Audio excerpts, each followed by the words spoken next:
How to add photo and video together on Instagram story. Hey everybody, welcome back to our channel.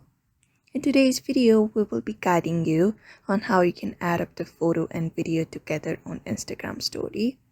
So if you're also wondering on how to do that, in this video, we are going to show you exactly how to do it. So for that, head over and open up your Instagram and log in into your account. Once you have logged in, you will be seeing this kind of interface on your screen. So what you're going to do is head over and tap on your profile at the bottom right corner of the screen. And once you're here, look for the plus icon right beside the menu bar. Go ahead and click on it. And then select story. Once you've selected that, you're going to select a video and a photo in order to post it together. For that, go ahead and tap on select and select up your video and also your photo. After that, tap on next.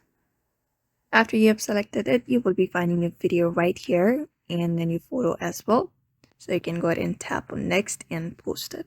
Otherwise, we also have another option. For that, head over to profile again and tap on the plus icon and go to reel section this time.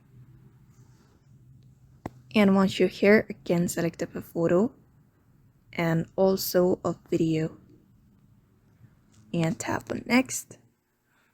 Once you've done that, it will automatically sync the clips together and it will automatically be posted. You can go ahead and save up that video that you just created on Reel and post it on your story. So that is how you can add up a photo and video together on the Instagram story following up this method. So therefore, I hope this video was helpful to you and thank you for watching this video.